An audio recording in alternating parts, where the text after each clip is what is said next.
दुनिया का एक ऐसा इलाका है जिसे अब समुद्री डाकुओं का स्वर्ग कहा जाता है। समुद्री लुटेरों का इतिहास बहुत पुराना है। ऐसा माना जाता है कि समुद्री व्यापार की शुरुआत के साथ ही लूटमार शुरू हो गई थी। हालांकि सोमालिया इन सबसे दूर था।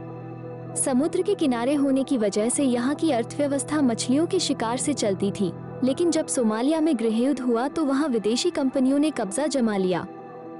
मछली पकड़ने का काम कंपनियां करने लगी तो फिर वहाँ के लोगों ने इन कंपनियों से ही लूट मार शुरू कर दी। रोजगार छीनते रहे और सोमालिया के लोग हथियार उठाते रहे। धीरे धीरे ये लुटेरे दुनिया के लिए खतरा बन गए। एक समय तो ऐसा आया जब सोमालिया के पास से गुजरने का मतलब खतरा मोल लेना हो गया। जहाज पकड़े जाने लगे और उन्हें लौटाने के बदले फिरौती की मांग होने लगी। यहाँ कभी शांति हुआ करती थी और यहाँ के लोगों का मुख्य कारोबार मछली पकड़ना था। अब अफ्रीका का ये पूर्वी देश समुद्री लुटेरों का गढ़ बन चुका है। यहाँ से गुजरने वाले हर जहाज का शिकार होना तय है। समुद्री लूटपाट का ये धंधा 2005 तक ऐसा हो गया था कि एक पायरेट स्टॉक एक्सचेंज बना दिया गया था। 2006 से 2013 के बीच यहाँ लुटेरों ने तकरीबन 27,000 करोड़ रुपए की फिरौती रकम वसूली थी। हाल ही में समुद्र की लहरों को चीरता हुआ आगे बढ़ रहा माल्टा का एक शिप पलक झपकते ही गायब हो गया। इस जहाज का नाम था MV रूएन, जो कोरिया से तुर्की की तरफ बढ़ रहा था। अचानक से इतने बड़े जहाज का गायब हो जाना सुर्खियां बन गई। इसी बीच जहाज से एक आखिरी मैसेज आया। यह message United kingdom maritime trade operations पर आया, जिसमें बताया गया कि जहाज पर अनजान 6 लोगों ने कब्जा कर लिया है।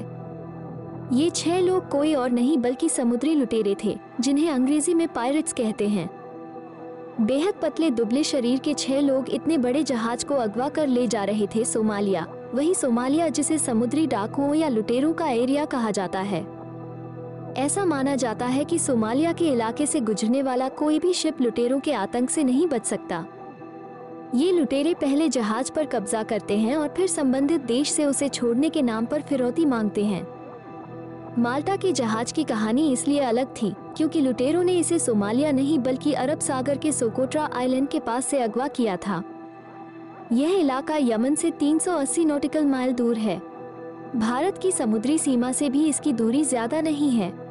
ऐसे में जब UKMTO पोर्टल पर आखिरी मैसेज आया तो समझ में आ गया कि जहाज समुद्री लुटेरों के कब्जे में है। भारत सबसे नजदीक था। ऐसे में भारतीय नेवी ने सबसे पहले मदद भेजी और नौसेना का विमान माल्टा के जहाज की तलाश में निकल पड़ा। यूरोप और स्पेन ने भी जहाज को बचाने के लिए शिप भेजे। पहले भारतीय नेवी ने जहाज का पता लगाने के लिए हवाई सर्वे किया।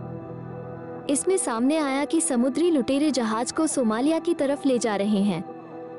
इधर इंडियन नेवी का गश्ती जहाज भी उस ओर बढ़ा और सोमालिया पहुंचने से पहले ही जहाज को रोक लिया और रेस्क्यू कर वापस ले आए। लेकिन बहुत लोग ऐसा करना उनकी मजबूरी मानते हैं, क्योंकि जब 1960 में सोमालिया आजाद हुआ तो देश को कोई भी अच्छी सरकार ना मिली। सोमालिया के पास कोई अपनी नेवी ना होने के कारण बहुत समय तक सोमालिया का शोषण करते रहे यूरोपियन देश। फॉरेन देशों ने वहां से $300 मिलियन की फिश चोरा ली और अपने देश का इंडस्ट्रियल वेस्टेज भी सोमालिया के समुद्र में फेंकते रहे, जिससे उनका पानी प्रदूषित हो गया, उसके साथ और बीमारियां होने लगी। बहुत समय तक सोमालिया का शोषण करते रहे यूरोपियन देश आखिर उन लोगों ने बदला लेने का फैसला किया। अब कोई भी शिप आता तो ये लोग उसे लूटते और अपना घर चलाते।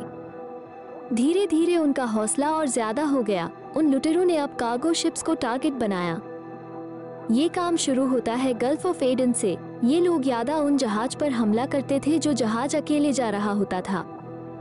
अब इनके पास वो सारे इक्विपमेंट थे जो जहाज के सिस्टम को हैक भी कर लेते थे। अब ये हर जहाज पर नजर रखते थे। जब भी कोई जहाज इनकी रेंज में आता तो ये उसको आसानी से हाईजैक कर लेते।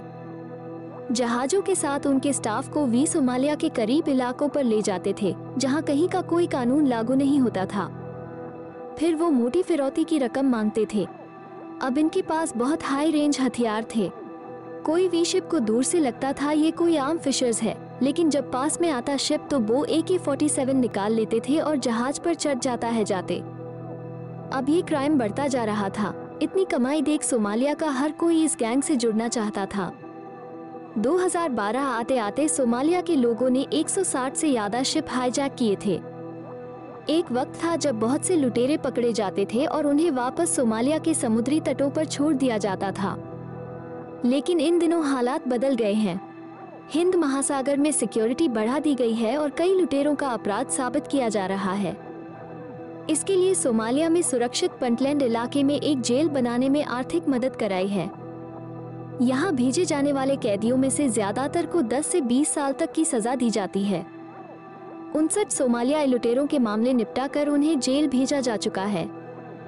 So this is the story of Somalia pirates. Don't forget to subscribe our YouTube channel.